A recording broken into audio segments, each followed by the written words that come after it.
So we're here at 11 at Magnolia, and it's the first par 5 on the backside. And it's a pretty tight tee shot. So one of the things we wanted to do, certainly when we address the bunkers here, is to see how wide we can get the fairways. So there were, I think, 2 bunkers here on the left. We eliminated them, pushed them down the fairway, and scooted them a little bit to the left. It's one of the more artistic bunkers here on the left side of the fairway here at Magnolia. But there's a wide area to hit a golf ball in. And obviously, if you want to take on, if you have more distance and take on getting down that right side, we've provided, fairway and an area to do that too.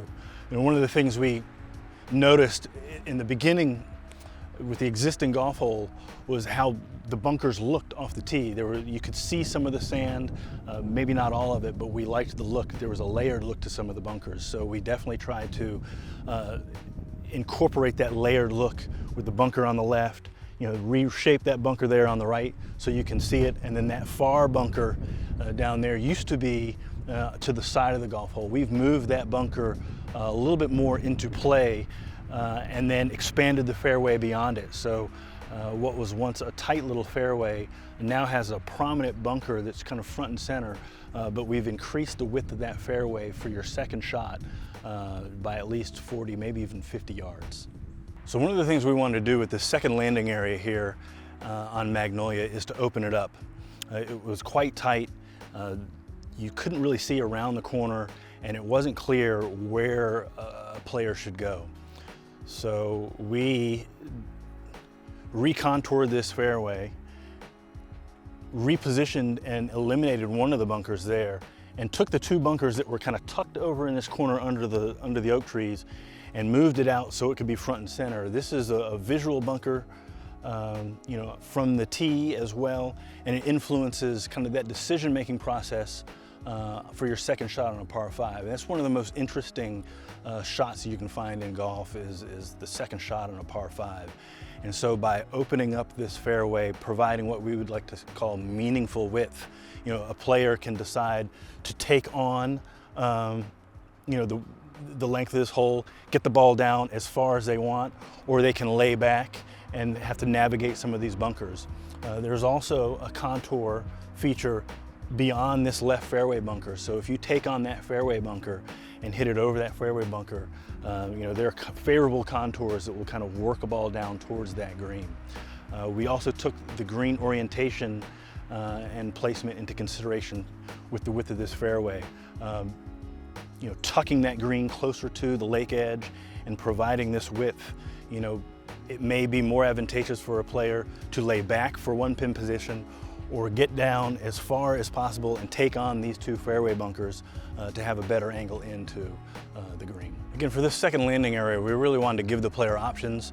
We wanted to open it up, provide this meaningful width so a player can choose to either take on these fairway bunkers and get a better angle kind of off of this fairway bunker, use this slope and contour, kind of work a ball into the green, or make the decision to lay back. And if they do lay back, where do you go? Do you play it way to the right, or do you kind of hug this left side and try and get a better angle into the green?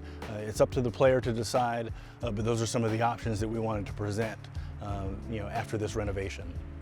As you can see here, this bunker sets up this contour feature that then works into the green. That same contour feature can also shed a ball down to this kind of right portion of the fairway. So balls played over this bunker can feed on down to the upper shelf of the green.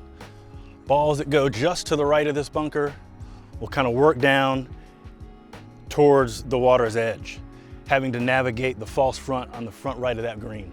One of the reasons this green was struggling prior to the renovation was because of shade issues. You have some gorgeous oak trees to the left of this green that was causing some shade problems. We saw an opportunity to shift that green ever so slightly to the water to help alleviate some of those shade issues, but also presented some really interesting looks and strategic opportunities. We pushed the green back towards the water and lowered the green so there's a back pin location, kind of down on the water that didn't exist prior. We also have kind of this upper tier here. And one of the things we want to do, if we were going to move that green closer to the water, we certainly wanted to give the player a place to go. So you can see very subtle, almost flat contours here to the left of this golf hole. So if a player plays away from the water there on the right, they have a very easy up and down. There's still some very small contours to contend with if you do play to the left. There's little tiny humps and bumps to consider, to kind of play off and work towards the green and the hole. Again, one of these common themes are these feeding slopes.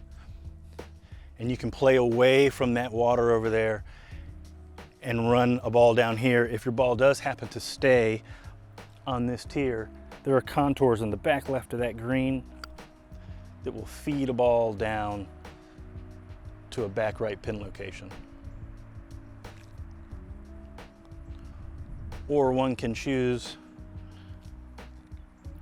to go up and over a more direct route.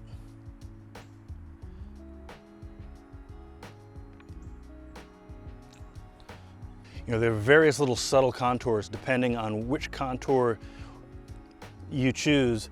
You can feed a ball in short, you can feed a ball in kind of medium, or you can play all the way down and feed a ball in on the backside of the green.